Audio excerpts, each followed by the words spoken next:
Hello, hello, my friends. AmyR here with Prairie Paper and Ink. Welcome back to my face and my card making space. A couple of cards using a combination of new plus oldie but goodie favorites. We're going to do a little bit of watercoloring using Simon Says Stamp's Positively Saturated inks. Very simple watercoloring on die cuts. One of my favorite things to do. And some custom splatter. Why not? And yeah, as always, everything I used will be listed and linked in the description box below the video. You just click to expand it. Everything is there.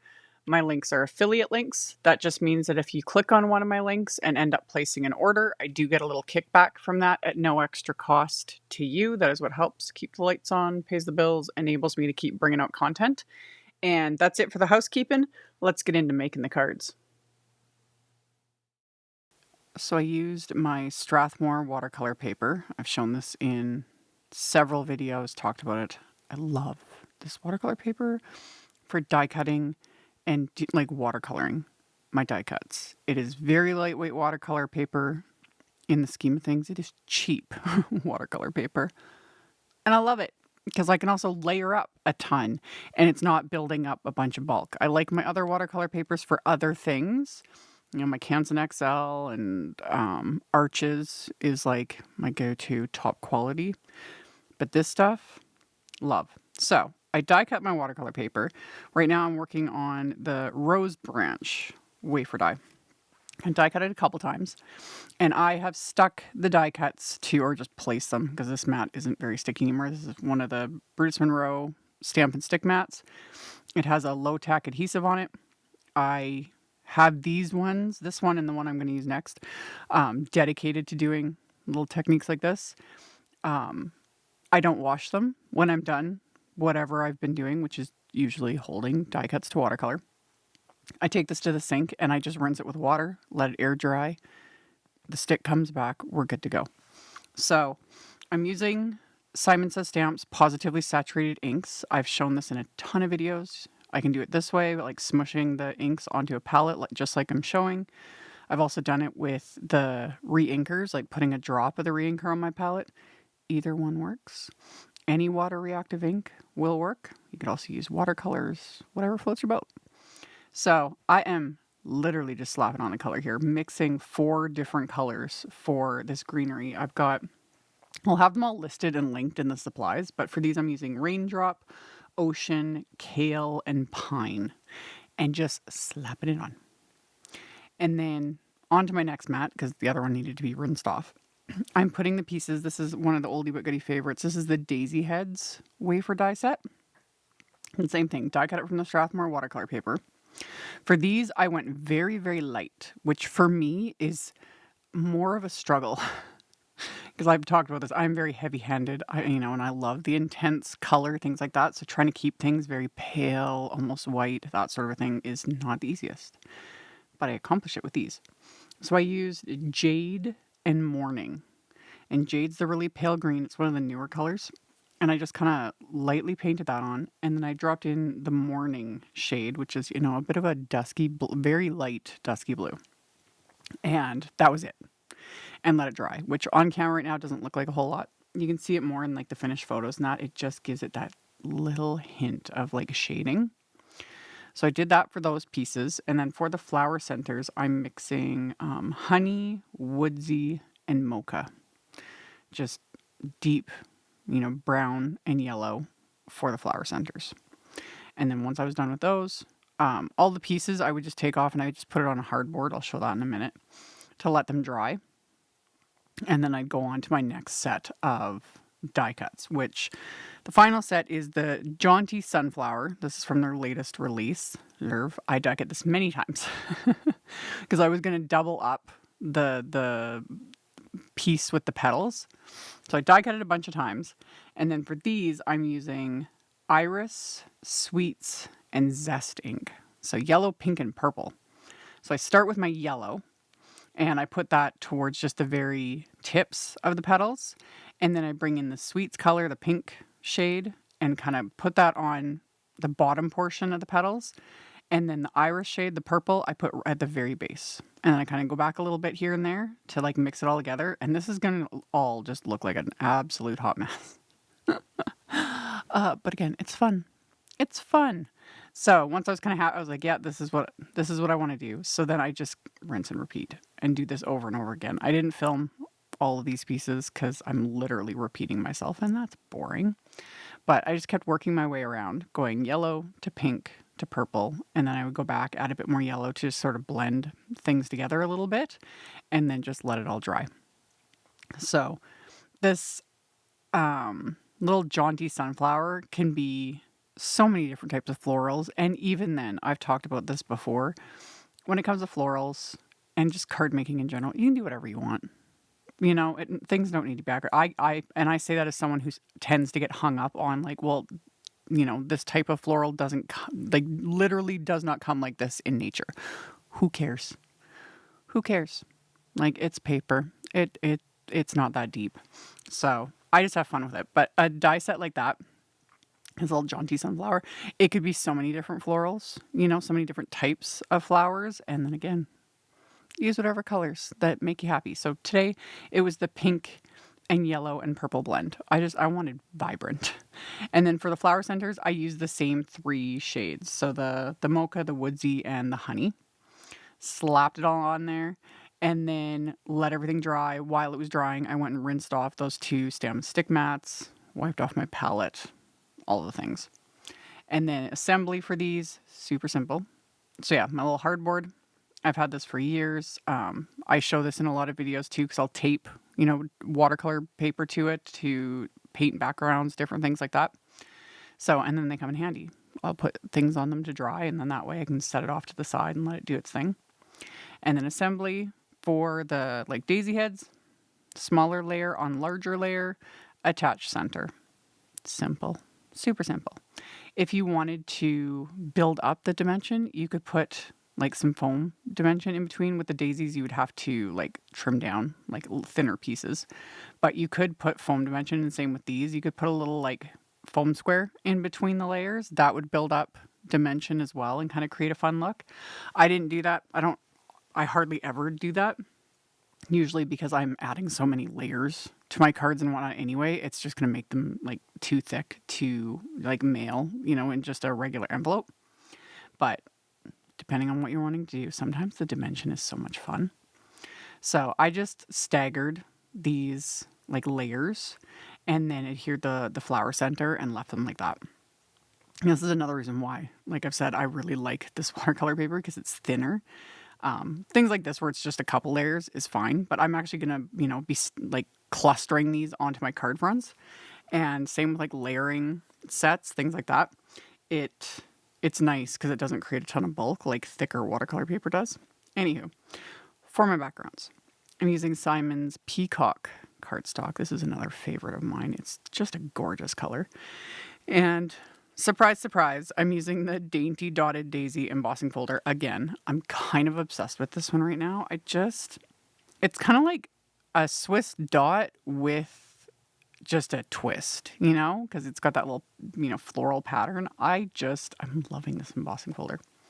So I embossed the panels of cardstock and then I trimmed them down to A2 size. They were like a little bit bigger than 4 1/4 by 5.5 inches. And I trimmed them down then to size because these are going to completely cover my card front. And then I used the, what's the like specific name? Nested Domed Arches Frame dies.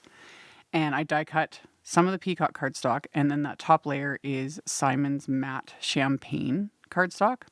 I only did 2 layers, just the Peacock cardstock and then the specialty cardstock, because I wasn't trying to build like the regular dimension. Usually I would do at least 3 layers. It's just habit.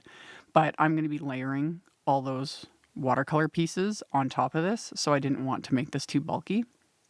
So I just layered those 2 pieces together and then adhered them directly to the backgrounds. And I have the backgrounds flipped over. So that pattern from the Dainty Dotted Daisy is debossed into it.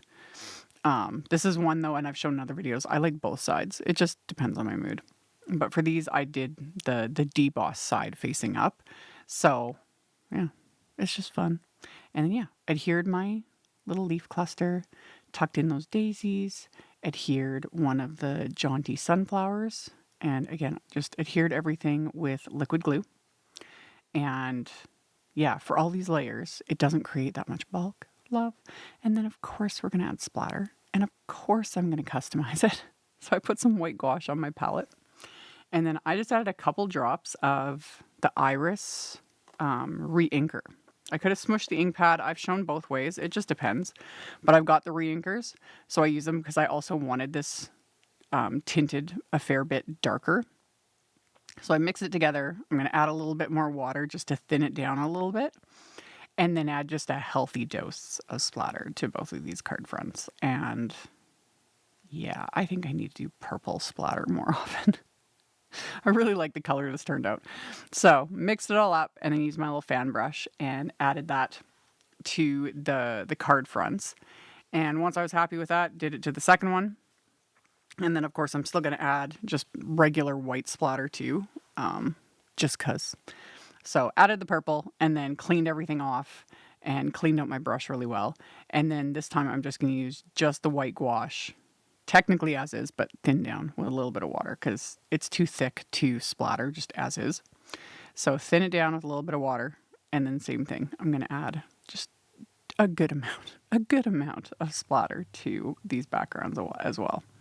So once I've got all of my splatter in place, again, cleaned everything off, cleaned out my brush, and then I am going to heat emboss some sentiments. I pulled out the Wildflower Cuttings stamp set. This is a really pretty stamp set, like really pretty. But I pulled out the stamp set just to use a couple of the sentiments from the set, and I had the interior pieces of the peacock cardstock left over from die cutting the frames. I always keep pieces like this. I just stick them in my scrap bin, etc., because I'll use them for other die cuts or for things like this, like for sentiments. So I used my anti-static powder tool on them first, and then I inked up the sentiments with clear embossing ink, and then I'm coating them with some detail white embossing powder, and then repeating that with the other sentiment that I wanted to use from the set, stamping everything twice because I'm doing 2 cards. Poured on the embossing powder, tapped off the excess, put the lid on the container so I don't knock it over. And then melted these with my heat tool. And then once everything is smooth and melted, I let it cool down, just takes a couple seconds. And then I can use my microfiber cloth and just buff away all that excess anti-static powder. And then with the stamp set, there's a coordinating die set that die cuts all the larger, like the dual, more than one line sentiments, if that makes sense. So the one sentiment has a coordinating wafer die. The Just For You sentiment, I just used one of my sentiment label wafer dies, like the narrow strip, and die cut everything. And then used my paper trimmer just to trim off the ends on that one. And then once I've got my sentiments trimmed down, my card bases are that same peacock cardstock, and they're top folding A2 size cards, so 4 1/4 by 5.5 inches. And one of the Jaunty sunflower die cuts got adhered to the inside along with one of the sentiments. I just like how it just kind of fit around the petals. I love when things just kind of like nestle in together like that, like they're just meant to be. It makes me happy. So did that to both of the insides of the cards. Adhered my little sunflower and then adhered the sentiment. Once those are adhered into place, I can then adhere those card fronts to the card bases. And because I have the design flipped over, so the raised edge of the embossed filler is on the back of the cardstock. So when I adhere something like that to my card base, one, it always looks like I'm using a lot more glue on camera. I'm not adding like thick blobs of glue. You don't need very much, especially liquid glue. You don't need very much. But anyway, when there's the raised edges like that, I either hold it with my hands or I use my magnets to like hold everything down until the glue dries. You know, another option is I would do things like put my Misty on top and pile a couple books on top of that just to hold that cardstock in place, because all those raised edges on the back of the card, like on the back of the card front, kind of get in the way and interfere with it adhering to the card base. So magnets or a Misty, stack of books, whatever works. And then let it sit for it only takes a few minutes and then it's good to go. So once those are adhered to the card base, I popped the sentiments into place, which is some thin foam squares. And then my final little embellishment is some Pawsitively Dazzling gems in gold, which I've talked about this a lot. These are not gold to me, my personal opinion, but these go They're more of like a warm gold, but they go really nicely with this champagne cardstock. Because that, to me, that's more the color. If you want like in the Pawsitively Dazzling Gems, like a more gold color, I use the butter shade for that. To me, that looks like gold because it's more, a yellow. So I'll get nitpicky.